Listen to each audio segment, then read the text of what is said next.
Hello दोस्तों, polytechnic learning 77 में आप सभी का हार्दिक स्वागत है। आज के इस वीडियो में हम लोग कंप्लीट ईडीडी सेकेंड का थ्योरी जो भी होगा वो पूरी दोस्तों आज की जो इस क्लास में हम लोगों का जो मोटो है पूरी बुक को सॉल्व करना, यानी कि जो पूरे से बुक का कंटेंट है, ठीक है ना, वो मैंने शॉर्ट नोट्स के फॉर्म में मैंने तैयार किया है। दोस्तों अगर आप इलेक्ट्रिकल 6 सेमेस्टर के स्टूडेंट्स हैं तो आप प्लीज़ इस वीडियो को पूरा देखिएगा।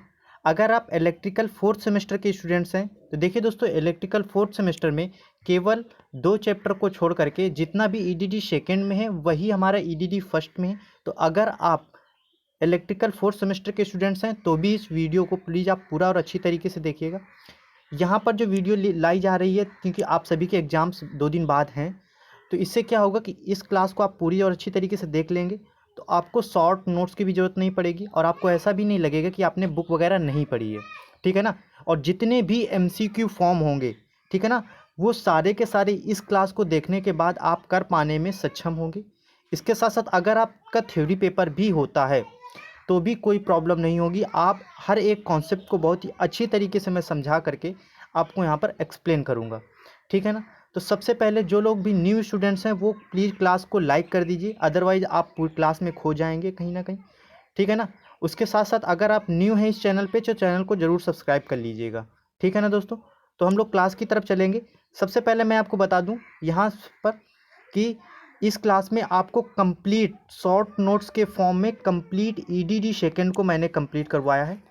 साथ साथ उसमें जो ईडीडी फर्स्ट का है उसका भी मोस्ट पोर्शन जो है वो भी कवर है, ठीक है ना। इसमें जो मैं एमसीक्यू है उनको मैंने एमसीक्यू के क्वेश्चन डाले नहीं हैं, लेकिन मैं आपसे एमसीक्यू क्वेश्चन बीच बीच में पूछता रहूँगा जिसका आपको रिप्लाई चैट सेक्शन में देना है, ठीक है ना दोस्तों। तो इस पॉइंट्स को आप याद रखेंगे और कोई भी इस क्लास को छोड़ करके नहीं जाएगा। दोस्तों इस क्लास को आपको देखने के बाद ऑटोमेटिक कॉन्फिडेंस आ जाएगा कि आप पेपर के लिए प्रिपेयर हैं अच्छी तरीके से।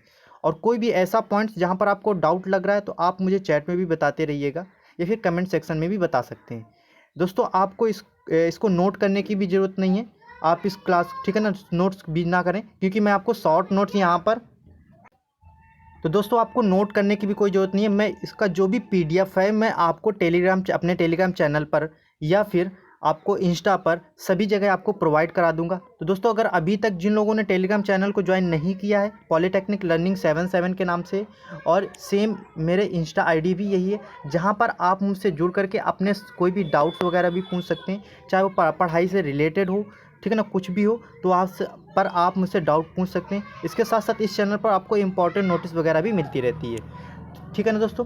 यहाँ पर मैंने आईएमआरई हो, चाहे ईडीडी सेकेंड हो, चाहे यूईटी हो, इलेक्ट्रिकल 6 सेमेस्टर के सारे सब्जेक्ट्स को बहुत ही अच्छे और नेक्स्ट लेवल पे कंप्लीट करवाया है, थ्योरी के साथ साथ शॉर्ट नोट्स और एमसीक्यू के साथ भी, ठीक है ना दोस्तों। तो सबसे पहले चलो हम लोग चलते हैं क्लास की तरफ। ये हमारी सारी इन्फॉर्मेशन इस क्लास के रिगार्डिंग रही, ठीक है ना। तो जो लोग अभी तक नहीं जुड़े हैं सभी लोग अपने दोस्तों को जोड़ लीजिए, ठीक है ना, क्योंकि देखिए चीटिंग के भरोसे मत रहिएगा, ठीक है ना।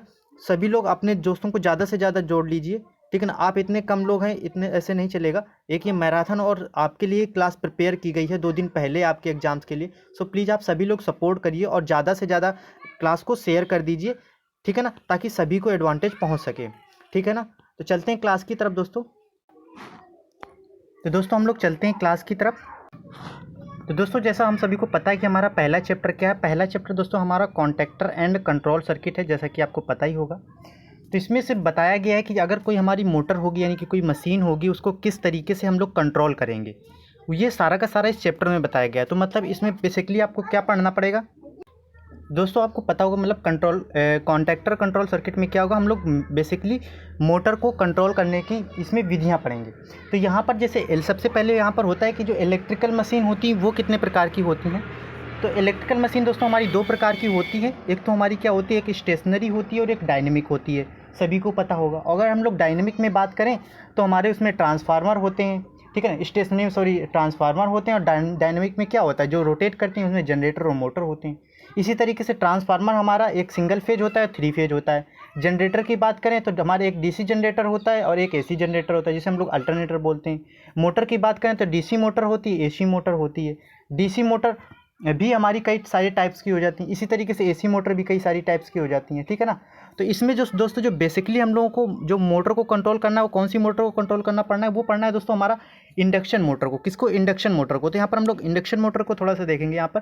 तो इंडक्शन मोटर एक तो हमारे कितने टाइप्स की होती है, तो यहाँ पर आप देख सकते हैं एक तो हमारी सिंगल फेज होती है और एक होती है हमारी 3 फेज। कौन कौन सी होती है? एक तो हमारी सिंगल फेज होती है और एक होती है हमारी 3 फेज। इसके बाद अब बात करते हैं कि इनको जो कंट्रोल करने की सबसे बढ़िया वो जो विधि है ये एक्चुअली में क्यों, तो स्टार्टर जो होता है दोस्तों उसका प्रयोग हम लोग क्या करते हैं कि ओवरलोड और शॉर्ट सर्किट से बचाते हैं। क्योंकि दोस्तों हमें पता होता है कि स्टार्टिंग में क्या होता है, मोटर में जो करंट जाता है वो बहुत ज़्यादा हाई होता है, ठीक है ना। और बहुत ज़्यादा जब हाई करंट होगा तो वो क्या कर देगा, मोटर को डैमेज कर देगा, ठीक है ना। तो यहीं पर बताया गया, तो हम लोग किसका प्रयोग करते हैं इससे बचाने के लिए, हम लोग किस डिवाइस का प्रयोग करते हैं, तो हम लोग दोस्तों स्टार्टर का प्रयोग करते हैं। तो आपसे यहाँ पर MCQ कैसे बन सकता है, यहाँ पर ये बन सकता है कि मोटर को ओवरलोड और शॉर्ट सर्किट से जैसी स्थिति से बचाने के लिए हम लोग किसका प्रयोग करेंगे, तो ऑप्शन दे देगा, स्विच दे देगा, आइसोलेटर दे देगा, स्टार्टर दे देगा, चोक दे देगा, ठीक है ना। तो आपको किसका प्रयोग करना होगा, तो दोस्तों आपको स्टार्टर का प्रयोग करना होगा। तो ये सारे मैंने इसी तरीके के शॉर्ट नोट्स बनाए, ठीक है ना। अब यहाँ पर ये भी आ सकता है कि जो हमारा स्टार्टिंग करंट होता है वो फुल लोड करंट का कितना होता है, यानी कि जो स्टार्टिंग में जो करंट फ्लो होता है मोटर को, जो हम लोग करंट देते हैं, सप्लाई देते हैं, तो उस समय स्टार्टिंग का करंट कितना होता है दोस्तों। तो जो हमारी फुल लोड करंट होती है, फुल लोड करंट वो होती है कि जब हमारी मोटर नॉर्मल स्पीड पे चलने लगे वो हमारी फुल लोड करंट होती है। तो स्टार्टिंग में हमारी फुल लोड के कितना गुना करंट होती है, तो दोस्तों वो होती है 5 to 8 गुना। कितनी होती है?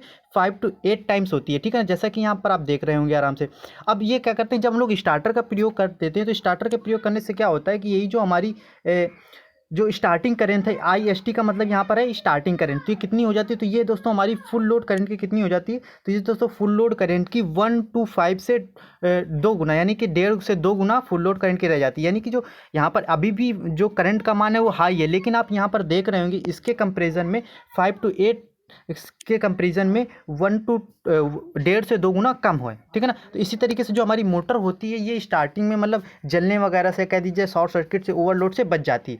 अगर हम लोग बात करें स्टार्टिंग मेथड की, तो हम लोग कितनी तरीके से किसी मोटर को, यानी कि इंडक्शन मोटर को कितनी तरीके से स्टार्ट करते हैं, तो दोस्तों इसमें से 2 विधियाँ होती हैं। पहली हमारी विधि होती है दोस्तों, एक तो होती है हमारी डायरेक्ट ऑनलाइन स्टार्टिंग विद। इसमें क्या होता है कि दोस्तों हम लोग डायरेक्ट ही मतलब इसको स्टार्ट कर देते हैं, इसमें बहुत ज़्यादा रेजिस्टेंस वगैरह ऐसा डालना नहीं होता है, क्योंकि ये दोस्तों जो बेसिकली मेथड यूज होता है ये हमारा जो लो HP की मोटरें होती हैं उनके लिए होता है। लेकिन हम लोग जो हाई HP की मोटरें होती हैं, हाई पावर की मोटरें होती हैं, उनके लिए हम लोग रिड्यूस्ड करंट मेथड प्रयोग करते हैं। इसमें से क्या होता है, या तो हम लोग वोल्टेज को क्या करते हैं दोस्तों, इसमें से वोल्टेज को घटा दें, या फिर हम लोग इम्पीडेंस को बढ़ा देते हैं। इम्पीडेंस का मतलब आप सभी लोगों को पता होगा, Z बराबर होता है ना इम्पीडेंस, एक तरह से रेजिस्टेंस ही है। इम्पीडेंस हम लोग AC सर्किट में क्या बोलते हैं, जो रेजिस्टेंस एक तरह से होता है उसी को हम लोग इम्पीडेंस बोलते हैं, ठीक है ना, क्योंकि ये कैपेसिटेंस और इंडक्टेंस के कारण आता है, ठीक है ना। तो अब हम लोग ये सारे टाइप्स हो गए हमारे, ठीक है ना। तो दोस्तों इस तरीके से भी पूछा जा सकता है कि स्टार्टिंग की मेथड की विधियाँ कितनी होती है, तो 2 प्रकार से होती हैं, एक होती है डायरेक्ट ऑनलाइन और एक होती है रिड्यूस, ठीक है ना। यहाँ पर आपको 4 to 5 टाइम्स नहीं करना है, तो ये चीज़ें आपको ध्यान में रखना है। अब हम लोग बात करते हैं जो मोटर को स्टार्टर होते हैं, वो स्टार्टर कितने सारे टाइप्स के होते हैं। तो देखिए दोस्तों, आपको टाइप्स नहीं पूछा जाएगा, ये याद रखिएगा, लेकिन आपसे ये पूछा जाएगा कि वो कहाँ पर कौन से मोटर किस HP में कौन सा मोटर का प्रयोग करते हैं। तो यहाँ पर हम लोग कुछ मेन यहाँ पर इम्पॉर्टेंट हम लोग यहाँ पर लिखे हुए हैं, ठीक है ना। ये जो हमारे इंडक्शन मोटर के जो स्टार्टर होते हैं, इंडक्शन मोटर को स्टार्टर प्रयोग जो होते हैं इंडक्शन मोटर में, वो कौन कौन से होते हैं दोस्तों। तो सबसे पहला हमारा होता है ड्यूअल स्टार्टर। ड्यूअल स्टार्टर की बात करें तो दोस्तों ये हमारा 5 HP से कम के लिए यूज होता है, ठीक है ना। यानी कि ये बहुत ही, एक तो बात करें ड्यूअल डायरेक्ट ऑनलाइन स्टार्टर, तो अगर हम लोग कॉस्ट की भी पूछा जाए कि यहाँ पर सबसे लेस कॉस्ट किसकी होगी, तो वो दोस्तों DOL स्टार्टर की होती है। DOL का फुल फॉर्म होता है डायरेक्ट ऑनलाइन स्टार्टर। तो यहाँ तो दोस्तों आपको 3 तरह के क्वेश्चन फॉर्म हो सकते हैं। एक तो आपसे ये पूछा जाता है कि DOL, देखिए बहुत ज़्यादा टफ आपका क्वेश्चन नहीं आना है, तो ऐसे भी पूछा जा सकता है कि DOL स्टार्टर का फुल फॉर्म, DOL का फुल फॉर्म क्या होता है, या फिर ऐसे पूछा जा सकता है कितने HP तक की मोटरों में यूज किया जाए, तो वो हमारा 5 HP से लेस तक की मोटरों में। और अगर हम पूछा जाए कि सबसे लेस कॉस्ट किसकी होती है, तो डायरेक्ट ऑनलाइन स्टार्टर की ही लेस कॉस्ट होती है, ठीक है ना। इसके बाद इससे ऊपर की जो मोटरें होती हैं उनके लिए हम लोग स्टार डेल्टा स्टार्टर का प्रयोग करते हैं। स्टार डेल्टा स्टार्टर का प्रयोग इसमें से क्या होता है कि इसमें स्टार्टिंग में हम लोग क्या करते हैं, करंट का मान घटा देते हैं, ठीक है ना। इसी तरीके से ऑटो ट्रांसफार्मर स्टार्टर होता है दोस्तों, तो इसका जो प्रयोग होता है दोस्तों, ये हम लोग 20 HP से ज़्यादा मोटरों के लिए, जो 20 HP से ऊपर की मोटर यानी कि हाई रेटिंग की जो मोटरें होती है दोस्तों, उसमें हम लोग किसका प्रयोग करते हैं, तो उसमें हम लोग ऑटो ट्रांसफार्मर का प्रयोग करते हैं। अब दोस्तों यहाँ पर आपसे जो पूछा जाएगा कि स्टेटर रेजिस्टेंस स्टार्टर या फिर स्लिप रिंग स्टार्टर। अब देखिए दोस्तों, इनका जो प्रयोग होता है, इनका प्रयोग हम लोग जो होता है ये स्लिप रिंग इंडक्शन मोटर में करते हैं। स्लिप रिंग इंडक्शन मोटर में क्या होता है कि इसमें हम लोग एक्स्ट्रा रेजिस्टेंस ऐड कर सकते हैं। और यहाँ पर ऐसे भी क्वेश्चन पूछा जा सकता है कि जो सबसे ज़्यादा हाई टॉर्क किन मोटरों का होता है, तो दोस्तों वो याद रखना हमेशा किसका होता है, वो होता है हमारा स्लिप रिंग इंडक्शन मोटर का। क्यों? क्योंकि वहाँ पर हम लोग रेजिस्टेंस बढ़ा करके उसके टॉर्क को बढ़ा देते हैं। इस बात का आप दोस्तों सभी लोग याद रखिएगा। तो यहाँ पर मैंने बहुत सारे पॉइंट्स निकाले कि स्टार्टर कितने टाइप्स के होते हैं, क्यों प्रयोग किया जाता है, वहाँ पर स्टार्टिंग करंट का मान कितना होता है, इसके बाद कौन सा स्टार्टर होता है वो कितने HP तक की मोटरों के लिए प्रयोग होता है। अब यहाँ पर हम लोग बात करते हैं, अब ये आया कि जो हमारा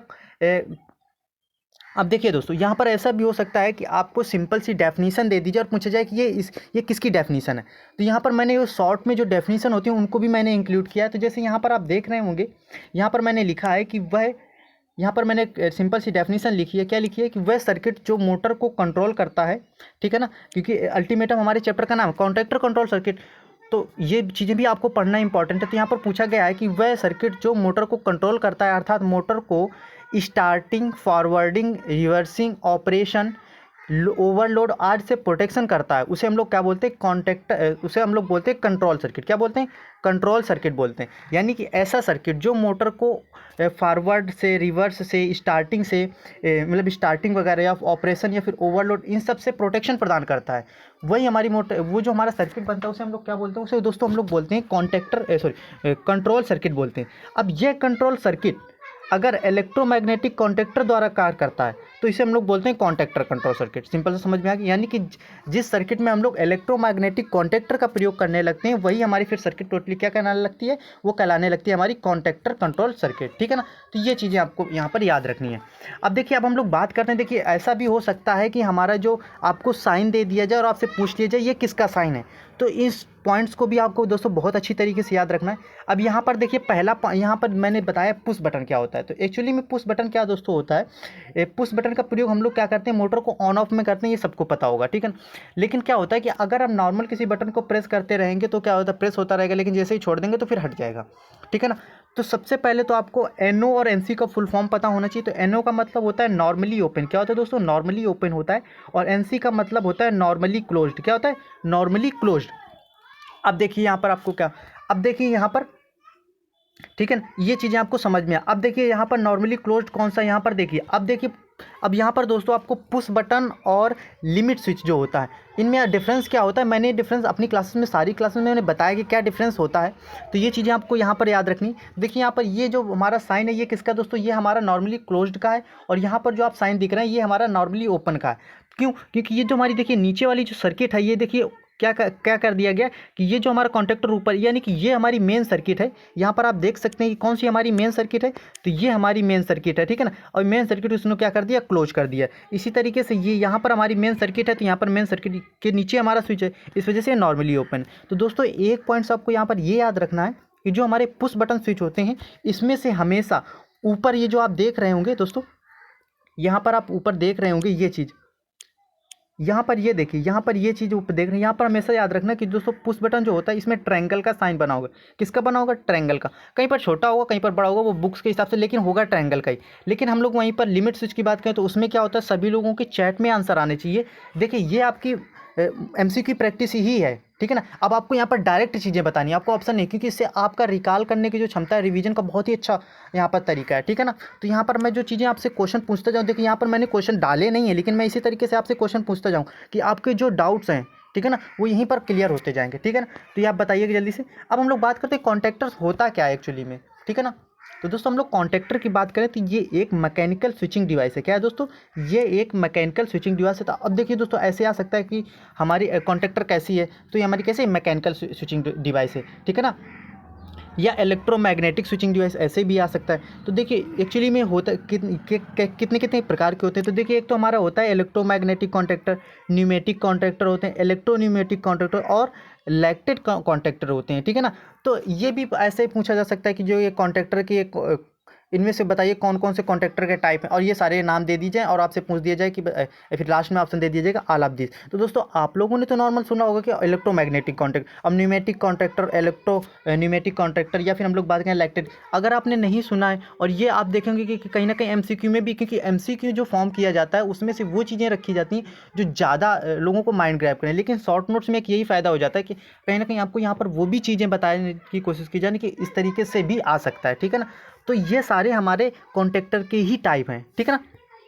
तो दोस्तों ये आपको अगर क्लियर हो गया हो तो प्लीज़ सभी लोग थम्स अप जरूर करते रहिएगा। इसके साथ साथ अगर जिन लोगों ने अभी तक क्लास को लाइक नहीं किया, प्लीज़ दोस्तों क्लास को लाइक कर दीजिए, और अभी अपनी सभी फ्रेंडों को जितना ज़्यादा से ज़्यादा हो सके उतना शेयर कर दीजिए, ठीक है ना।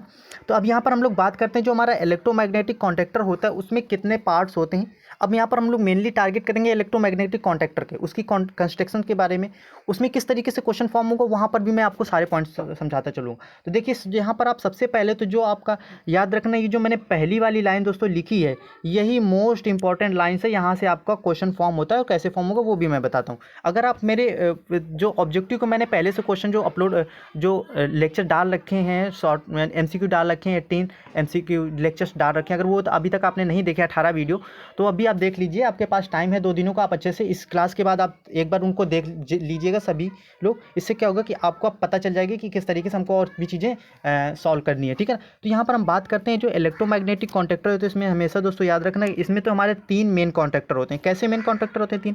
क्योंकि हमारा आर होता है, वाई होता है, बी फेज होता है, तो यही तो हमारे 3 हुए। तो इसी वजह से हमेशा क्या होता है कि इसमें 3 हमारे मेन कॉन्ट्रैक्टर निकल जाते हैं।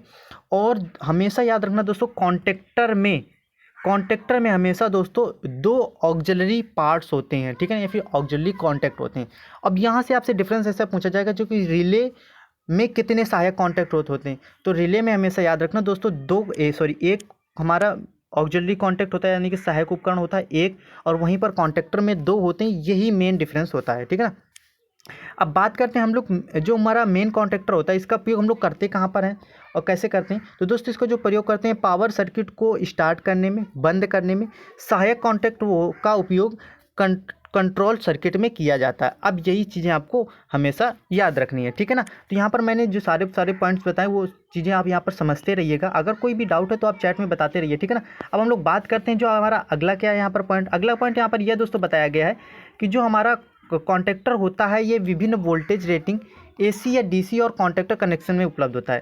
तो दोस्तों यहाँ पर आपसे ये पूछा जा सकता है कि जो हमारा कॉन्ट्रैक्टर होता है उसकी जो वोल्टेज, तो देखिए कैसे आ सकता है, ऐसे भी क्वेश्चन आ सकता है कि जो हमारे कॉन्ट्रैक्टर होते हैं उनकी जो वोल्टेज रेटिंग होती है वो किस में होती है। तो दोस्तों ये याद रखना वो दोनों में होती है, एसी या डीसी दोनों में होती है। तो इस चीज़ को भी आपको पॉइंट्स यहाँ पर ये चीज़ें याद रखनी है, ठीक है ना। यही तो सारे हमारे इंपॉर्टेंट पॉइंट्स हैं। अब यहाँ पर हम लोग अगला बात करते हैं कि जो हमारा इलेक्ट्रोमैग्नेटिक टाइप कॉन्ट्रैक्टर होते हैं ये एक रिले और कॉन्ट्रैक्टर के बीच, यानी कि इलेक्ट्रोमैग्नेटिक टाइप कॉन्ट्रैक्टर और रिले के बीच मेन डिफरेंस क्या होता है। तो इसमें वही मैंने अभी पहले ही डिस्कस किया था कि जो हमारा याद रखना कि जो हमारे कॉन्ट्रैक्टर होते हैं इसमें से हमारे 3 हमारे मेन कॉन्टैक्ट होते हैं और कुछ सहायक कॉन्टैक्ट होते हैं, 2 या 2 से ज़्यादा भी हो सकते हैं। लेकिन जबकि रिले की मैं अगर बात करूं तो केवल इसमें एक सहायक कॉन्टैक्ट होता है। ये चीज़ें आपको याद रखनी है, ठीक है ना, कि इसमें केवल हमारा एक सहायक कॉन्टैक्ट होता है। अब हम लोग बात करते हैं ओवरलोड रिले की। तो ओवरलोड से जो सुरक्षा करने के लिए हम लोग ओवरलोड रिले का प्रयोग करते हैं। अब दोस्तों इसमें याद रखना कि जो हमारा ओवरलोड रिले होता है इसमें बाई मेटेलिक स्ट्रिप यूज होती है। क्या यूज होती है? बाई मेटेलिक स्ट्रिप होती है। बाई मेटेलिक का मतलब ये हमारी 2 धातुओं से मिलकर के एक स्ट्रिप बनी होती है। ये एक हीटिंग कॉइल स्ट्रिप पर भी वाउंड होती है, ठीक है ना। तो ये चीज़ें मैंने पहले भी आप लोगों को समझाई थी, ठीक है ना। अब यहाँ पर बात करते हैं थर्मल ओवरलोड रिले को एक कॉन्टैक्टर के साथ। तो देखिए जो ओवरलोड रिले इसे हम लोग थर्मल ओवरलोड रिले भी बोलते हैं। तो ये कॉन्टैक्टर के साथ एक सेट के रूप में प्रयोग होता है, ये सेपरेट नहीं प्रयोग होता है, एक सेट के रूप में प्रयोग होता है। और कैसे प्रयोग होता है यहाँ पर आप देख सकते हैं, इस तरीके से ये हमारा प्रयोग होता है। तो देखिए आप पहले तो ये तो हमारे देखिए हमारे मेन कॉन्टैक्ट हैं जो हमारे सप्लाई से सीधे, और ये हमारा कॉन्टैक्टर कॉइल्स है, ठीक है ना। इसके बाद यहाँ पर आप देखिए, यहाँ पर आप देख रहे होंगे ये हमारा जो पूरा का पूरा हमारा ये है कंस्ट्रक्शन है, ये हमारा है थर्मल ओवरलोड रिले। तो अब आपको याद रखना है कि थर्मल ओवरलोड रिले में कैसे होता है। ये इस तरीके से आप यहाँ पर आप उभार देख रहे हो, तो ये हमारा थर्मल ओवरलोड रिले का है कंस्ट्रक्शन है। तो अब आपसे ऐसे भी पूछा जा सकता है कि थर्मल ओवरलोड रिले का ये या फिर कैसी संरचना होती है। फिर आपसे ग्राफ ये डायग्राम दे दीजिए और पूछा जाए कि ये किसकी संरचना है, तो भी आप बता सकते हैं, ठीक है ना। अब हम लोग बात करते हैं फ्यूज की। तो दोस्तों फ्यूज क्या होता है, तो फ्यूज हमेशा याद रखना ये रिवायरेबल होते हैं और वायरेबल भी होते हैं, यानी कि दोनों तरीके से होते हैं, यानी कि वायर वाले भी होते हैं और बिना वायर वाले भी होते हैं। बिना वायर वाले का मतलब वो होता है कि इन्हें दोबारा से आप सेटअप कर सकते हैं, ठीक है ना। यानी कि एक तो होता है कि जिसमें से अगर नॉर्मल सब वायर उसके अंदर जो होता है वो टूट गया तो ख़राब, पूरा आपको चेंज करना पड़े। और एक होता है कि वो ऑटोमेटिक भी, मतलब उसमें वायर क्या होता है कि वो ऑटोमेटिक फिर वो हो जाता है, मतलब उसमें आपको पूरा फ्यूज आपका ख़राब नहीं होता है। तो इसका सबसे पहले जो पॉइंट्स इसमें आपको क्या याद रखना है, इसमें सबसे पहला पॉइंट ये है कि आपको ये प्रयोग कहाँ पर होता है। तो दोस्तों हमेशा याद रखना, जो हमारा फ्यूज का प्रयोग होता है इसका प्रयोग हमेशा किस में करते हैं, तो दोस्तों इसका प्रयोग करते हैं शॉर्ट सर्किट में। किसके में करते हैं, हमेशा याद रखना, शॉर्ट सर्किट में करते हैं। अब शॉर्ट सर्किट में क्या होता है कि शॉर्ट सर्किट में हमारे करंट का मान ज़्यादा ही हो जाता है, तो इसी को हम लोग बोल देते हैं ओवर करंट। क्या बोल देते हैं, ओवर करंट।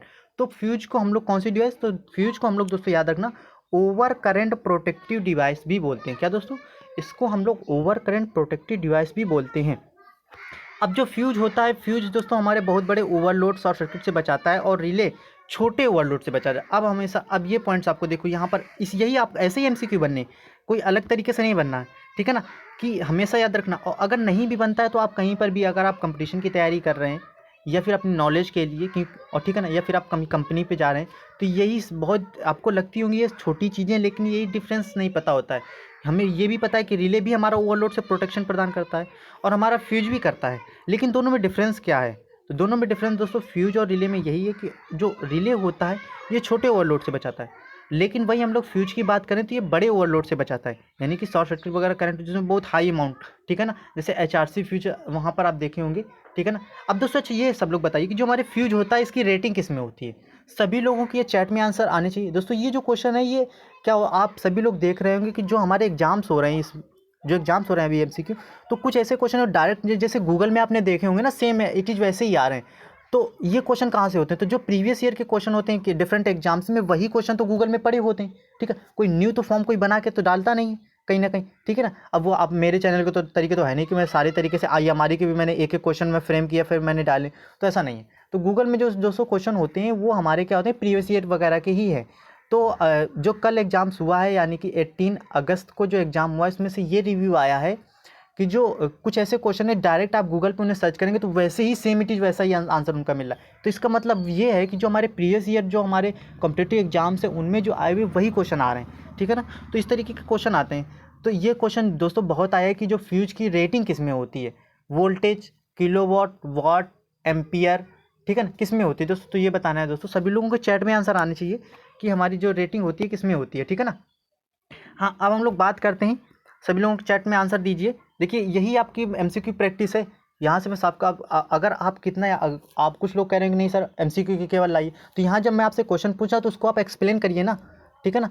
तो इससे पता चलेगा कि हाँ आपकी तैयारी कैसी है। आप देखो 4 ऑप्शन तो आप सामने देख के तो लगा ही देंगे कहीं ना कहीं, लेकिन इस तरीके से अगर आपको चीज़ें याद हैं तो आप और ईजिली से कर पाएंगे। और ये चीज़ें आपके एग्जाम्स के लिए ही नहीं, ये आगे के एग्जाम्स के लिए भी और लाइफ टाइम के लिए कहीं ना कहीं आपको हेल्पफुल है। कि अगर आपको ऐसी चीज़ें याद आ रही हैं कि एम्पियर का जो होता है, ये जो फ्यूज की रेटिंग होती है वो एम्पियर में होती है, ठीक है ना। तो ये चीज़ें आपको कहीं ना कहीं आपको अपने में और ज़्यादा सुधार करनी है। यहाँ पर आप लोग हम बात करते हैं जो लिमिट स्विच होता है, ये क्या है, तो ये भी एक हमारी मैकेनिकल ऑपरेटेड डिवाइस है। कैसी दोस्तों, मैकेनिकल ऑपरेटेड डिवाइस होता है। इसका जो दोस्तों यहाँ पर मुख्य कार्य होता है दोस्तों, किसका, तो दोस्तों इसका जो मुख्य कार्य होता है हमारा क्या होता है, एक सर्किट में कॉन्टेक्टर को ओपन करना या फिर क्लोज करना होता है। क्या करना होता है, एक कॉन्टेक्टर में सर्किट को क्या करता है, सर्किट एक कॉन्टैक्ट को ओपन करना या फिर क्लोज करना होता है। लीवर टाइप की लिमिट स्विच को मशीन के कुछ भाग से सीधे तौर पर कैम लीवर, पुट्स रॉड और जैसे द्वारा एक्टिवेट किया जाता है, ठीक है ना। तो ये भी पूछा जा सकता है कि जो हमारा लीवर टाइप जो लिमिट स्विच उसको किसके द्वारा एक्टिवेट किया जाता है, तो कैम हो गया, लीवर हो गया, पुश रॉड हो गया, इन सब के द्वारा। अब दोस्तों हाँ यह देखो, ये मैंने भी ये पूछा था कि जो हमारा लिमिट स्विच होता है और पुश बटन स्विच होता है इनमें मेन डिफरेंस क्या है। तो दोस्तों यहाँ पर आप देख रहे हैं ये हमारा मेन डिफरेंस है कि उसमें देखिए ये फ्लैट था, ठीक है ना। ये चीज़ें आप देख रहे होंगे कि वहाँ पर ऐसे फ्लैट था और यहाँ पर हमारा ट्रायंगल का साइन बना था। लेकिन यहाँ पर आप देख रहे हैं कि यहाँ पर हमारे पुश बटन में क्या, यहाँ पर आप देख रहे हैं यहाँ पर ये हमारा सर्किल का साइन है, ठीक है ना। तो यही हमारा मेन डिफरेंस होता है। तो यही चीज़ें आपको सीखनी है, ठीक है ना। बाकी अब हम लोग बात करते हैं फ्लोटिंग स्विच की। तो दोस्तों ये जो फ्लोटिंग स्विच होता है ये क्या होता है, कहाँ पर प्रयोग होता है, ये चीज़ें आपको याद रखनी है। तो दोस्तों ये एक टाइप का क्या है, लिमिट स्विच है, आपको याद रखना है। जो फ्लोटिंग स्विच है किस प्रकार का, तो दोस्तों ये हमारा एक टाइप का लिमिट स्विच ही है जिसके द्वारा हम लोग कॉन्टैक्ट ट्यूब में रखे पारे की स्थिति खोलते या फिर बंद करते हैं। अब देखिए दोस्तों, इसमें से ये बता दिया कि पारे की सहायता से अब तो डिफरेंट टाइप्स के हमारे फ्लोटिंग स्विच आ गए हैं। इसका जो सिंपल सा उदाहरण दोस्तों होता है, ये हम आपने देखा होगा कि आपके घरों पे टंकी वगैरह लगी होती है, तो उन टंकी में क्या होता है कि जैसे आप यहाँ पर देखते हैं पानी पे क्या होता है, भरता जाता है भरता जाता है भरता जाता है, और जैसे ही पानी हमारा एक लेवल से, यानी कि पानी बहने से पहले वहाँ पर आप देखे होंगे कि छोटी सी एक बॉल लगी होती है, और जैसे ही तो वो बॉल के ऊपर आ जाती है और क्या कर देती है कि वहाँ पर कॉन्टैक्ट को बंद कर देती है, ठीक है ना, सिंपल सा। तो यानी कि पानी आना बंद हो जाता है, ठीक है ना, यानी स्विच हमारा क्या कनेक्शन कट जाता है, यानी कि मोटर ऑटोमेटिक ऐसे बंद हो जाती है। तो ये सिंपल सा आप फ्लोटिंग स्विच का आप सिंपल से, ये जो साधारण से एग्जांपल आपके यहाँ टंकी वगैरह रखी होगी, कहीं पर भी रखी हो, किसी के घर पे होगी नहीं होगी, तो आप देख लीजिए उसके अंदर एक बॉल वगैरह पड़ी होगी, हॉस्टल वगैरह फिर कॉलेज वगैरह वहाँ पर भी देख सकते हैं, जो छोटी टंकी की बात करते हैं, ठीक है ना, ठीक है। तो उनमें होता है तो फ्लोटिंग स्विच का प्रयोग। अब देखिए इसमें पारे के क्या है, तो ये आपकी बुक वगैरह में दिया है कि ऐसे होगा, ऐसे इस तरीके का लीव ऐसे बना होगा, और यहाँ पर क्या भरा होगा, पारा भरा होगा, और यहाँ पर 2 स्विच होंगे, और जैसे क्या होगा कि ये ऐसे होगा तो ये पारा इस तरफ आएगा, और पारा हमें पता है कैसा है, कंडक्टिंग मटेरियल, तो इन दोनों कॉन्टैक्ट को क्या कर देगा, क्लोज कर देगा, और जैसे ही एक लिमिट से कम होगा तो फिर पारा नीचे आ जाएगा, क्योंकि पारा क्या होता है, एक हमारा लिक्विड मेटल है, ठीक है ना। तो ये इस वजह से यहाँ पर पारे का बता दिया गया, लेकिन वैसे आपके कई सारे टाइप्स के होते हैं, ठीक है ना, तो इसमें आप परेशान या फिर आप कन्फ्यूज मत होइएगा। तो दोस्तों इसका जो मेनली प्रयोग होता है, ये हमारा वाटर लेवल हो गया, फिर ऑयल लेवल हो गया, इन सब में इसका प्रयोग ज़्यादा होता है, ठीक है ना, इसी क्योंकि ये तैरता भी रहता है, मतलब जैसे हमारा क्या लिक्विड वगैरह उस पर तैर रहा है, इस वजह से इसका नाम फ्लोटिंग स्विच वगैरह भी कह देते हैं, ठीक है। अब हम लोग बात करते हैं कि पुश बटन पर दाब हटाकर मोटर को रोक दिया जाता है, और इस तरह के ऑपरेशन को हम लोग क्या बोलते हैं, इचिंग कहते हैं। क्या बोलते हैं, इचिंग कहते हैं। देखिए दोस्तों, तो यहाँ से आपका 2 तरीके से क्वेश्चन बन सकता है कि इचिंग जो प्रोसेस है, ठीक है ना, इचिंग जो प्रोसेस है ये एक्चुअली में है क्या, ये आपको यहाँ पर याद रखना है कि इचिंग एक्चुअली में प्रोसेस क्या है। तो इचिंग में एक प्रोसेस क्या है कि पुश बटन पर दाब हटाकर मोटर को रोक दिया जाता है, और इस तरह के ऑपरेशन को इचिंग कहते हैं। अब ये भी आपसे पूछा जा सकता है कि जो इचिंग प्रोसेस होती है किस में की जाती है, या फिर किसके द्वारा की जाती है। तो दोस्तों ये की जाती है पुश बटन के द्वारा। किसके द्वारा की जाती है दोस्तों, तो पुश बटन के द्वारा की जाती है। तो यही चीज़ें आपको याद रखनी है। यहाँ पर आप दूसरा क्या आप यहाँ पर बताया जा रहा है कि किसी कॉन्ट्रैक्टर को एक्टिवेट करने या फिर डीएक्टिवेट करने या फिर डीएनर्जाइज करने के लिए अलग अलग पुश बटन प्रदान किए जाते हैं। यही चीज़ है। अब यहाँ पर ऐसे भी पूछा जा सकता है कि अगर किसी मोटर कॉन्ट्रैक्टर को सक्रिय और निष्क्रिय करने के लिए अलग अलग पुश बटन प्रयोग किए जाते हैं, तो इसमें पूछा जा सकता है क्या एक ही प्रकार यानी कि एक ही पुश बटन प्रयोग किया जाता है या नहीं किया जाता है। तो ये यहाँ पर भी आप अच्छे से बता सकते हैं कि नहीं, अलग अलग किया जाता है। तो ये सारी चीज़ें आपको कहीं ना कहीं दोस्तों समझ में आ रही होंगी, ठीक है ना। कोई भी डाउट हो तो प्लीज़ आप चैट में बताते रहिएगा, और जो मैं आपसे क्वेश्चन पूछ रहा हूँ वो बताते रहिए। और यहाँ पर जो मैं मेन इंपॉर्टेंट पॉइंट्स बताता जा रहा हूँ वो अगर आप हो सके तो आप सभी लोग चैट सेक्शन में टाइप करते हुए बताते, शॉर्ट में बताते रहिए। इससे क्या होगा कि आपका भी रिवीजन होता जाएगा, और जो लोग सुन नहीं पा रहे हैं फिर लेट आए तो वो भी कहीं ना कहीं देख लेंगे, ठीक है ना। अब हम लोग बात करते हैं अगला क्या है हमारा। तो अगला यहाँ पर आप देख रहे होंगे, अगला हमारा है सिंपल सा कि मोटर को सक्रिय होने से रोकने की इनमें से कई सारी विधियां हैं, वही कंट्रोल करने की बहुत सारी विधियां। तो जैसे सबसे पहले हम लोग बात करते हैं ड्यूअल स्टार्टर की। तो अभी मैंने शॉर्ट में ही बताया था। अब यहाँ पर हम लोग थोड़ा सा उसको कंस्ट्रक्शन वगैरह के बारे में देख लेंगे कि कौन कौन से पार्ट्स होते हैं, यही सारे शॉर्ट में। तो आपसे ये भी तो जो हमारा ड्यूअल स्टार्टर होता है, तो दोस्तों मैंने अभी भी बताया था कि हमारा कहाँ पर प्रयोग किया जाता है। तो ये हमारा 5 HP से कम 3 फेज इंडक्शन मोटर में किया जाता है, और ये मोटर को डायरेक्ट लाइन से जोड़ता है। इसी वजह से इसका नाम क्या होता है, डायरेक्ट ऑनलाइन स्टार्टर होता है। तो यही आप किसी तरीके से ऑब्जेक्टिव क्वेश्चन बन जाते हैं कि ड्यूअल स्टार्टर का जो हमारा रेटिंग कितनी मोटरों तक के किया जाता है। तो दोस्तों हमारा किया जाता है 5 HP, और कैसे स्टार्ट होता है, डायरेक्ट लाइन से जोड़ता है, ठीक है ना। अब इसके कंस्ट्रक्शन की बात करते हैं, तो इसके जो मेनली 4 पार्ट्स ही होते हैं दोस्तों। कौन कौन से, एक तो हमारा इलेक्ट्रोमैग्नेटिक कॉन्टैक्टर होता है, एक हमारा दोस्तों होता है ऑन एंड स्टार्ट, जिसे ऑन बटन या फिर स्टार्ट पुश बटन बोलते हैं, एक को बोलते हैं ऑफ या स्टॉप पुश बटन, और एक को बोलते हैं हमारा ओवरलोड, ये जिसे हम लोग थर्मल रिले भी बोलते हैं।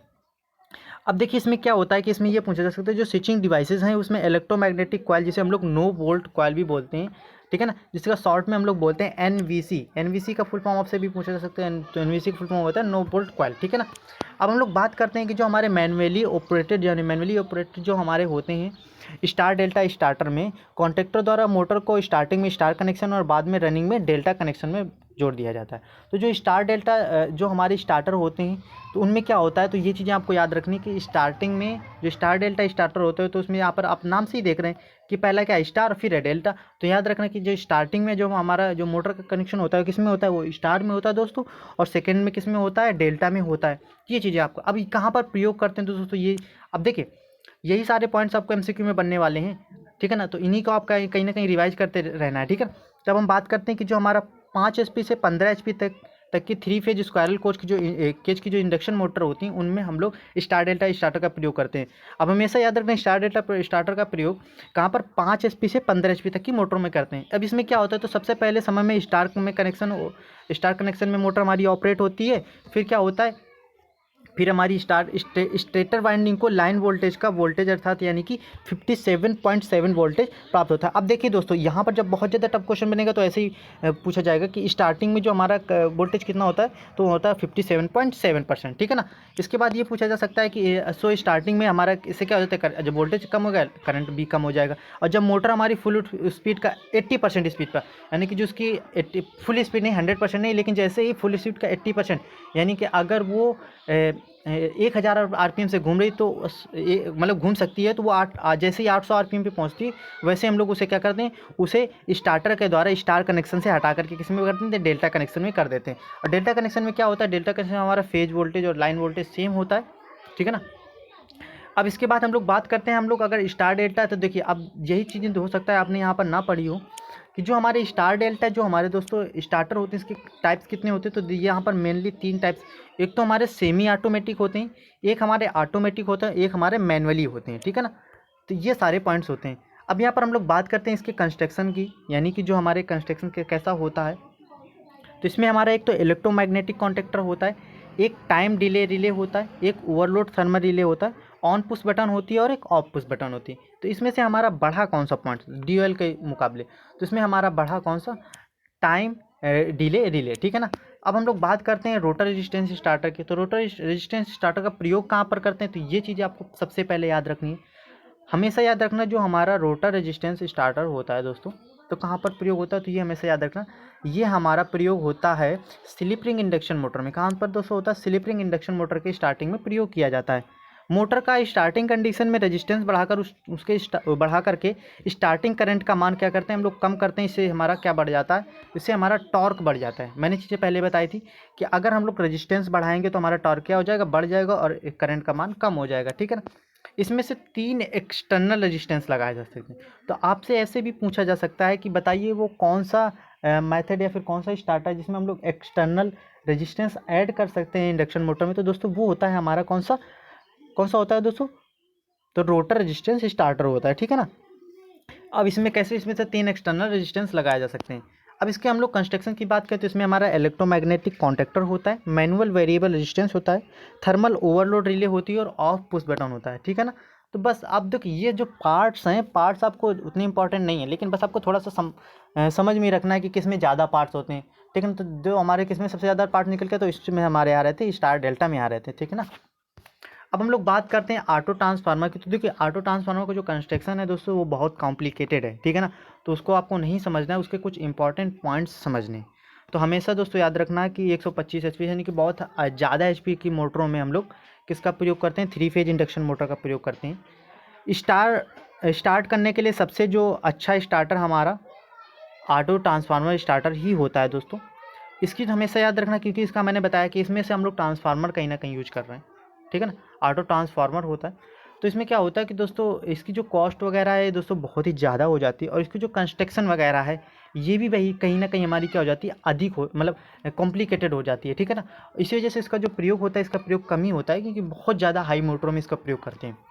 अब अगर हम लोग दोस्तों यहाँ पर बात करते हैं कि इसके कंस्ट्रक्शन की, दोस्तों यहाँ पर आप देख रहे होंगे, एक तो इलेक्ट्रोमैग्नेटिक कॉन्टेक्टर होता है, टाइम डिले रिले होता है, थर्मल ओवरलोड रिले होता है, ऑफ पुश बटन होती है, ऑन पुश बटन और 6 कनेक्शन होते हैं। ये चीज़ें आपको याद रखनी है, ठीक है ना। अब हम लोग बात करते हैं, तो ये इस तरीके से हमारा दोस्तों जो पहला चैप्टर है, बहुत ही जो इंपॉर्टेंट पॉइंट्स थे, आपको बेवजह वाले पॉइंट्स नहीं, ठीक है ना। अगर आप बुक भी आप एक बार उठाएंगे तो आप सारी एक चैप्टर को ऐसे ही पढ़ देंगे जितनी देर में मैंने इसको समझाया है, ठीक है ना। तो दोस्तों अगर अभी तक जिन लोगों को ये क्लास अच्छी लगी हो, प्लीज़ वो लाइक कर दें अगर क्लास को लाइक नहीं किए हैं तो, और अपने सभी दोस्तों को ज़्यादा से ज़्यादा ऐड कर लीजिए। जब ये क्लास ख़त्म होगी तब आपके अंदर एक रिलैक्स होगा कि हाँ हमने EDD सेकंड के हर एक पॉइंट्स को कवर कर लिया है, अब हमें ज़्यादा परेशान होने की ज़रूरत नहीं है। दोस्तों अगर ये आप ये आज की क्लास प्रॉपर और पूरी तरीके से देख लेते हैं तो मैं गारंटी के साथ कहता हूँ कि आप 90% क्वेश्चन तो इससे बाहर जाने ही नहीं है, जो आपके EDD सेकंड में जो क्वेश्चन आएगा, ठीक है ना। और इसके साथ साथ अगर आप इस क्लास के साथ साथ जो मैंने 18 वीडियोज़ जो लेक्चर दिए हैं MCQ के, अगर वो भी कहीं ना कहीं कर लेते हैं तो दोस्तों आपको चीटिंग वगैरह की कोई आपको टेंशन ही नहीं लेनी है, और आपके लिए प्रॉपर टाइम है। इस तरीके से मैंने इसको क्लास को भी डिज़ाइन किया और उस टाइम पे भी दिया है, ठीक है। अब जो दूसरा मोस्ट इम्पॉर्टेंट है दोस्तों, इससे आप चाहे IMRE पढ़ें और चाहे EDD सेकेंड पढ़ें और चाहे आप कॉम्पिटिटिव एग्ज़ाम्स, इससे क्वेश्चन आपको 5 to 6 क्वेश्चन तो डेफिनेटली आप किसी भी एग्जाम्स में, अब प्रीवियस ईयर से भी मैंने यहाँ पर जो डिफरेंट कॉम्पिटिटिव एग्जाम्स के जो प्रीवियस ईयर होते हैं वहाँ से भी मैंने वहाँ पर पॉइंट्स आपको बताते भी चलूँगा कि देखिए यहाँ से इस तरीके का, तो सारे पॉइंट्स यहाँ पर बहुत ही मोस्ट इंपॉर्टेंट अर्थिंग चैप्टर है दोस्तों, स्किप मत कीजिएगा। एक बार पूरी क्लास को अच्छी तरीके से देख लीजिए, आपको बार बार देखने की जरूरत नहीं पड़ेगी, ठीक है ना। तो क्लास को प्लीज़ आप पूरा और अच्छी तरीके से देखिएगा, ठीक है ना। अर्थिंग मोस्ट इंपॉर्टेंट चैप्टर है और कम से कम इससे दोस्तों 4 to 5 क्वेश्चन से कम नहीं आएंगे आपके एग्जाम में, ठीक है ना। तो बात करते हैं हम लोग अर्थिंग का। तो एक्चुअली में अर्थिंग क्या होता है और क्यों करते हैं, आपको ये पहले देखो, किसी भी चीज़ का है उसकी डेफिनीसन और उसका पर्पज हमेशा पता होना चाहिए। आपको एग्जाम्स में आए ना है वो बात की बात है, लेकिन कहीं ना कहीं आपको दोस्तों पता होना चाहिए कि जो हमारा कोई भी बात कही जा रही है तो उसका मेनली पर्पज क्या है, और उसकी पर्पज का मतलब वही होता है उसकी डेफिनेशन कैसे कहाँ पर यूज होता है। तो दोस्तों हम लोग बात करते हैं सबसे पहले अर्थिंग की। तो किसी इलेक्ट्रिकल इंस्ट्रूमेंट के करंट कैरी ना करने वाले मेटेलिक पार्ट्स तथा न्यूट्रल वायर को नगण्य रेजिस्टेंस वायर द्वारा अर्थ भाग यानी कि अर्थ से इस प्रकार संबंधित करने की क्रिया जिसके द्वारा उसमें से इलेक्ट्रिकल चार्ज को बिना किसी खतरे के अर्थ में डिस्चार्ज कर दिया जाए, उसे हम लोग बोलते हैं अर्थिंग। ठीक है ना। सिंपल से इतना समझिए कि अगर ये कोई हमारी मशीन है और यहाँ पर सपोज ये ऐसे कोई मतलब ऐसी, तो उसका जो मेटेलिक पार्ट है यहाँ पर आप आउटर बॉडी यहाँ पर आप देखिए ये मेटेलिक पार्ट है, इस पर कोई करंट नहीं आ रही है, ठीक है। लेकिन फिर भी क्या करें, इस मेटेलिक पार्ट को हम लोग यहाँ पर क्या कर दें, एक यहाँ पर ये जो एक वायर के थ्रू ग्राउंड से कनेक्ट कर दें, ठीक है ना, ग्राउंड से कनेक्ट कर दें। और ये जो हमारा वायर हो, ये इसका जो रेजिस्टेंस हो दोस्तों कैसा हो, नगण्य हो, बहुत ही लेस। नगण्य तो देखो जीरो तो नहीं हो सकता है, आइडियली जीरो नहीं हो सकता है, लेकिन हाँ बहुत कम, 1 या 2 ओम इतना हो, ठीक है ना। तो यही जो प्रोसेस होती है यहाँ पर आप जो पूरी प्रोसेस देख रहे हैं दोस्तों, ठीक है ना, यहाँ पर जो आप पूरी प्रोसेस देख रहे हैं यही पूरी प्रोसेस क्या कहलाती है, यही हमारी अर्थिंग कहलाती है, ठीक है ना। तो हमेशा याद रखना कि मशीन के किस पार्ट्स को हमेशा ग्राउंड किया जाता है, तो दोस्तों अब हमेशा याद रखना मेटेलिक पार्ट को ग्राउंड किया जाता है, इंसुलेटेड पार्ट को ग्राउंड नहीं किया जाता है। इस पॉइंट को हमेशा याद रखना, ठीक है ना। अब हम लोग बात करते हैं कि जो हमारा एम्स होता है यानी कि जो उद्देश्य होता है, पर्पज होता है अर्थिंग का, वो क्या होता है, ठीक है ना। तो सबसे पहले हम लोग बात करते हैं, सबसे पहले इसका जो मेन इंपॉर्टेंट पॉइंट्स होता है ये खतरों से सुरक्षा। मतलब ये होता है कि जैसे सपोज यहाँ पर मानिए कि ये हमारी कोई मशीन है और यहाँ पर क्या हो जाता है कि कोई व्यक्ति आ करके इससे क्या करता है, यहाँ पर कोई यहाँ पर इंसुलेशन वगैरह डैमेज हो गया और इसके मेटेलिक पार्ट पर यहाँ पर चला गया करेंट, ठीक है ना। अब क्या हुआ कि इस व्यक्ति ने ये जैसे ही इसको हाथ लगाया तो इसको क्या लग गया, शॉक लग गया। क्या लग गया दोस्तों, इसको लग जाएगा शॉक, सिंपल सा। और अगर ये करंट हमारा, अभी तक यहाँ पर करंट की भी वैल्यू आ जाएगी दोस्तों, देखिए यहाँ पर 0 से 9 मिली एम्पियर तक अगर हमारा करंट है, कितना 0 से 9 तो आपको शॉक लग सकता है, आपकी सिर्फ डेथ नहीं होगी, ठीक है ना। लेकिन जब इससे और भी ज़्यादा हो जाएगा तो फिर आपको हो सकता है थोड़ी मतलब फिर आपको ज़्यादा शॉक लग सकता है। लेकिन अराउंड 20 मिली एम्पियर के ऊपर ही जैसे आप चले जाएंगे तो कहीं ना कहीं जो आपको शॉक होता है वो आपके डेथ का रीज़न भी बन सकता है। जो एक्चुअली में डेथ का रीज़न ये होता है इलेक्ट्रिसिटी में, इससे क्या होता है कि आपका जो रिस्पायरेटरी सिस्टम होता है उसको क्या कर देता है, ये जो हमारा करंट है वो न्यूट्रल कर देता है, कहीं ना कहीं ख़राब कर देता है, और आपका जो सांस वगैरह लेने की सारी प्रॉब्लम्स आ जाती हैं और आपको डेथ हो जाती है, ठीक है ना। तो ये सारे पॉइंट्स आपको, तो इससे क्या होता है, ये खतरा यानी कि जैसे हाई करंट आया तो अगर हमने इसको ग्राउंड कर रखा है तो ये क्या चला जाता है, तुरंत अर्थ में चला जाता है और इससे आपकी क्या हो जाती है, सुरक्षा हो जाती है। यानी कि अगर आप छुएंगे तो क्योंकि आपका रेजिस्टेंस, अब हमेशा याद रखना जो हमारी सूखी बॉडी होती है, मनुष्य जो शरीर होता है वो सूखे में उसका रेजिस्टेंस कितना, और जब बिना सूखा होता है तो कितना होता है। दोस्तों हमेशा याद रखना कि जब हमारा जो शरीर होता है जब वो सूखा होता है, यानी कि एक तरह से डेड बॉडी समझिए, तो डेड बॉडी का जो रेजिस्टेंस होता है वो हमारा 1 मेगा ओम होता है। कितना दोस्तों होता है, 1 मेगा ओम। और जो हम लोग नॉर्मल जब जीवित होता है व्यक्ति तब उस समय उसका जो रेजिस्टेंस होता है वो हमारा कितना होता है, 1 किलो ओम होता है। कितना दोस्तों, 1 किलो ओम होता है। अब यहाँ पर आप देख लीजिए कि चलो आप तो जिंदा ही होंगे तभी तो पकड़ पाएंगे, ठीक है ना। तो अगर आपने यहाँ पर इसको टच किया, लेकिन यहाँ पर आप देख रहे हैं कि ये जो वायर है ये जो ग्राउंड से कनेक्ट है इसका रेजिस्टेंस तो मात्र 1 और 2 ओम है। तो सभी को पता है कि जो हमारी करंट होती है वो हमेशा लो रेजिस्टेंस पाथ को फॉलो करती है इस वजह से ये करंट आपके पास ना आकर के कहाँ पर चली जाएगी, ग्राउंड में सारी की सारी चली जाएगी। तो इससे आपको क्या खतरा, यानी कि आप इससे बच जाएंगे। इसके बाद हमेशा दूसरा पॉइंट जो है इसमें ये रखना होता है कि जो हमारा न्यूट्रल वायर होता है इसको हमेशा कहाँ पर, इसको हमेशा अर्थ पोटेंशियल पर बनाए रखना होता है। क्या होता है दोस्तों, इसको हमेशा अर्थ पोटेंशियल पर बनाए रखना होता है। इसके बाद हम लोग अर्थ वायर को न्यूट्रल वायर की भांति प्रयोग में नहीं लाया जाता है। इस पॉइंट्स को हमेशा याद रखना कि जो हमारा अर्थ वायर होता है इसको कभी भी हम लोग न्यूट्रल वायर की भांति प्रयोग में नहीं ला सकते। अब न्यूट्रल और अर्थ में क्या होता है तो दोस्तों क्या होता है, जो हमारा एसी में क्या होता है कि एसी में हमेशा याद रखना जो हमारा न्यूट्रल वायर होता है ये सर्किट को कंप्लीट करता है, और जो अर्थ वायर होता है ये हमारे एक्सेस करंट से प्रोटेक्शन प्रदान करता है। ठीक है ना, तो ये चीज़ें आपको याद में रखनी है। अब हम लोग बात करते हैं जो हमारा रीजन्स ऑफ अनइफेक्टिवनेस ऑफ अर्थिंग, क्या क्या अनइफेक्टिवनेस। तो एक तो हमारे याद उपयुक्त माप ना होने से अर्थ वायर का रेजिस्टेंस अधिक हो जाता है, यानी कि वो कौन कौन से कारण हैं जिसके कारण जो हमारी अर्थिंग है वो अनअफेक्टिवनेस होती है, यानी कि उसका प्रभाव सही नहीं रहता है। ठीक है ना, तो पहला तो एक रीज़न ये होता है कि आपने क्या करते, बहुत हाई अगर हाई रेजिस्टेंस का अगर आपने वायर यूज किया है तो कहीं ना कहीं क्या होगा कि करंट अर्थ में जा नहीं पाएगी, तो इससे प्रॉब्लम होगी। यानी कि उपयुक्त माप ना होने से अर्थ वायर का रेजिस्टेंस अधिक हो जाता है। ठीक है ना, क्योंकि हमें भी पता है कि जो हमारा अर्थ, जो हमारा फॉर्मूला क्या होता है, आर बराबर रो इंटू एल अपॉन ए। तो सिंपल सा, अगर बहुत ज़्यादा लंबा आपने तार ले लिया, ठीक है ना, यानी कि एल की लंबाई आपने बहुत ज़्यादा ले ली तो भी रेजिस्टेंस हमारा बढ़ जाएगा। ठीक है ना, अगर आपने क्रॉस सेक्शन एरिया क्या ले लिया, बहुत ज़्यादा कम ले लिया तो भी हमारा कहीं ना कहीं बढ़ जाएगा। तो ये सारे बहुत सारे रीजन्स हैं, अगर आपने उसका सही से शेप और साइज नहीं डिसाइड किया है तो कहीं ना कहीं हमारी अर्थिंग जो है उसका रेजिस्टेंस बढ़ जाएगा, और जब बढ़ जाएगा तो प्रॉपर अगर हमारी ग्राउंड में नहीं जा पाएगी करंट तो भी कहीं ना कहीं प्रॉब्लम है। अब दूसरा पॉइंट यहाँ पर ये है कि अर्थिंग इलेक्ट्रोड, जो अर्थिंग इलेक्ट्रोड होता है उसका भी अगर माप हमारा सही नहीं है तो उससे भी क्या हो जाता है, उसका भी डिस्टेंस बढ़ जाएगा। हमें दोस्तों जो अर्थिंग करते हुए जो सबसे मोस्ट इंपॉर्टेंट बात याद रखनी है, हमेशा याद रखनी है कि हमें क्या करना है, लेस से लेस रेजिस्टेंस बनाना है। क्या करना है, कम से कम रेजिस्टेंस बनाना है, बनाए रखना है, जिससे कि क्या होता है कि जितना ज़्यादा से कम हमारा रेजिस्टेंस होगा उतना ही ज़्यादा क्या होगा कि उससे करंट फ्लो हो पाएगी, और यानी कि ग्राउंड हो पाएगी। इसके बाद अगर हमारी जो अर्थिंग की जो है उसका जो इलेक्ट्रोड वगैरह उसकी गहराई भी कम है तो भी कहीं ना कहीं रेजिस्टेंस बढ़ जाता है। अगर नमी रहित है, यानी कि नमी भी कम है तो भी कहीं ना कहीं बढ़ जाता है। इसी वजह से हम लोग जो अर्थिंग में होता है हम लोग चारकोल और नमक का प्रयोग, किसका दोस्तों, चारकोल और नमक का प्रयोग हम लोग क्या करते हैं, जो अर्थिंग है, ठीक है ना, उसके रेजिस्टेंस को कम करने के लिए प्रयोग करते हैं। जोड़ ढीले होने पर भी कहीं ना कहीं क्या होता है कि अगर आपने देखा जैसे ये अर्थ कंटिन्यूटी वायर आए, इसके बाद यहाँ पर आपका इलेक्ट्रोड लग, तो यहाँ पर अगर तार ढीला सही से प्रॉपर कनेक्शन नहीं है तो वहाँ पर जंग वगैरह लग जाएगी फिर भी। तो इसी तरीके से कहीं ना कहीं अगर इस वजह से हमारा रेजिस्टेंस वगैरह बढ़ जाएगा। ठीक है ना, तो ये सारे आपको पॉइंट्स याद रखने हैं। ठीक है, अब हम लोग बात करते हैं कि जो हमारा इलेक्ट्रिकल इंस्टॉलेशन होता है, अर्थिंग होता है, वो किस नियम से संबंधित आता है। तो हमेशा याद रखना है जो दोस्तों, देखो IS कोड और हमारे जो IE रूल्स होते हैं वो अलग अलग होते हैं, इस चीज़ को आप याद रखना। अब देखो मैं क्या दोस्तों कि जो आपके आई रूल्स होंगे वो हर चैप्टर में कौन कौन से आई रूल्स आ रहे हैं उनको मैं साथ में ही कंप्लीट करते हुए ले चलूँगा। ठीक है, तो आपको परेशान होने की कोई ज़रूरत नहीं है।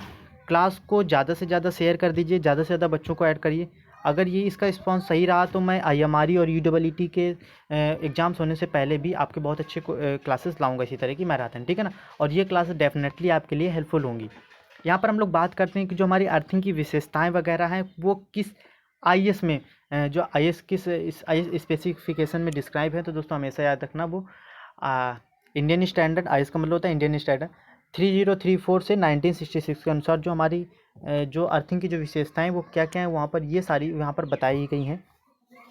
पहला यहाँ पर देखिए, यहीं से आपके ऑब्जेक्टिव क्वेश्चन दोस्तों आने हैं।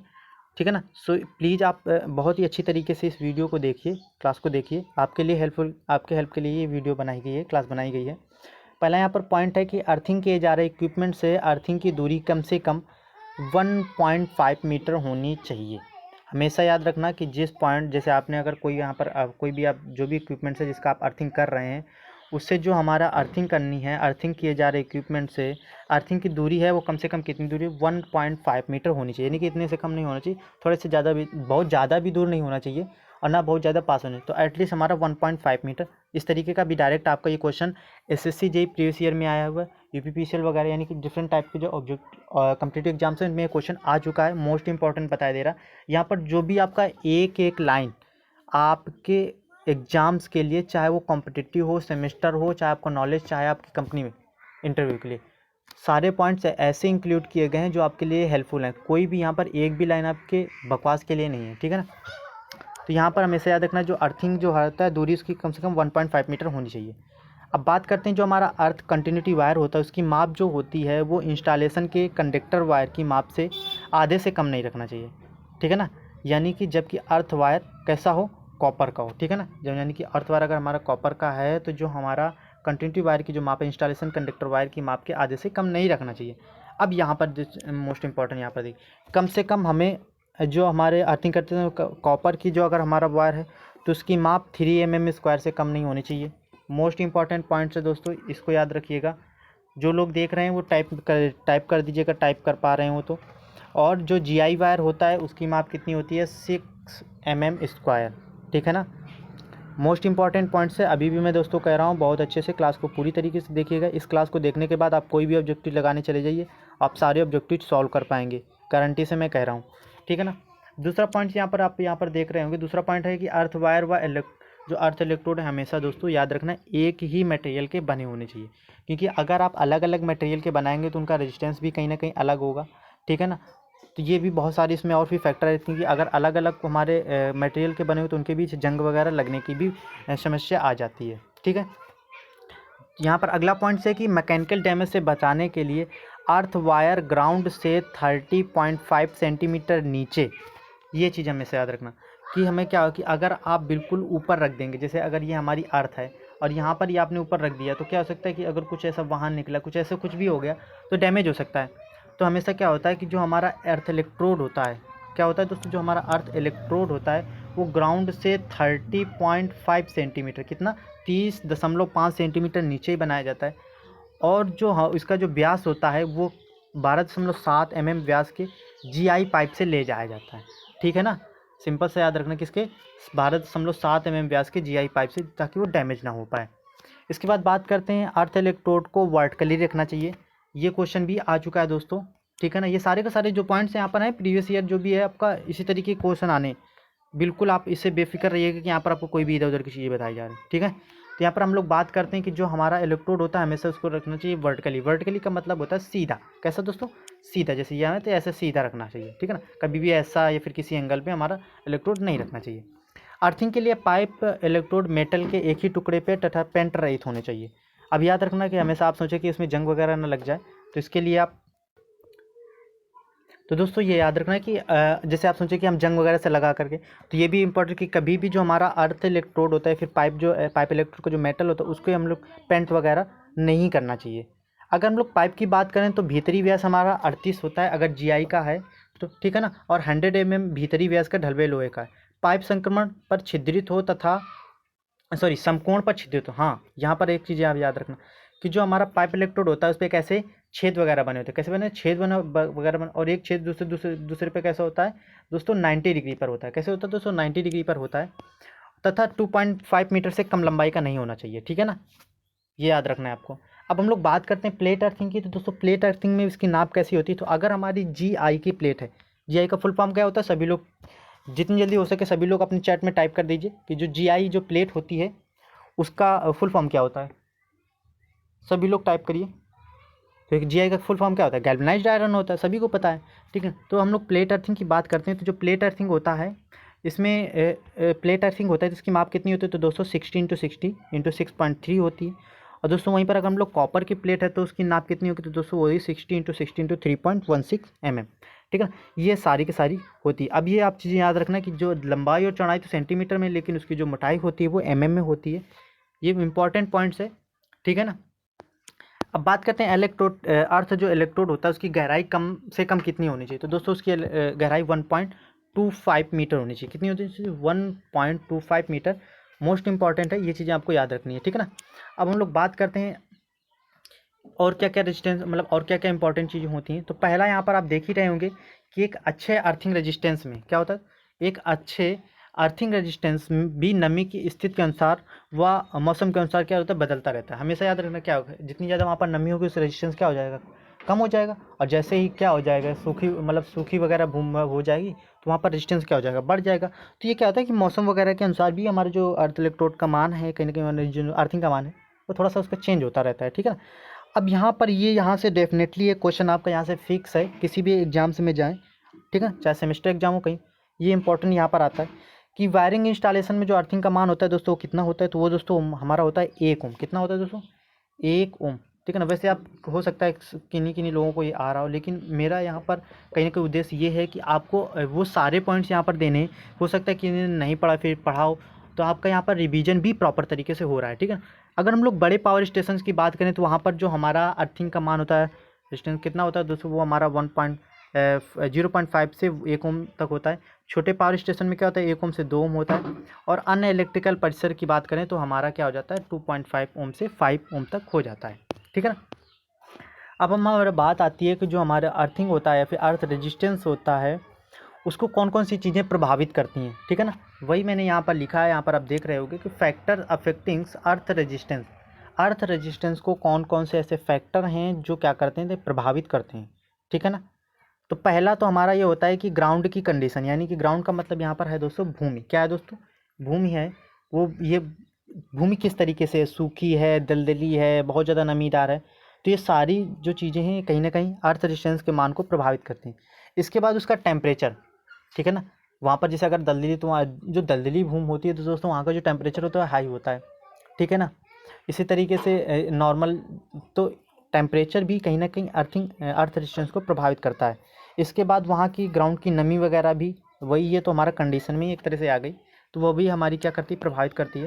इसके बाद हमारा अर्थ इलेक्ट्रोड का साइज कैसा है, उसके बीच की दूरी कैसी है। तो दोस्तों यहाँ पर ऐसे भी क्वेश्चन आ सकता है कि अगर हमें अर्थिंग इलेक्ट्रोड या फिर अर्थ रेजिस्टेंस का मान कम करना है तो कैसे करेंगे। तो दोस्तों आप सभी को पता होगा कैसे करते हैं, तो उसको हम लोग क्या करते हैं, 2 पैरेलल में आप इलेक्ट्रोड लगा सकते हैं, तो भी ऐसे कहीं ना कहीं, तो उनके जो अर्थ इलेक्ट्रोड का साइज और उनके बीच की दूरी, ये भी चीज़ें प्रभावित करती हैं।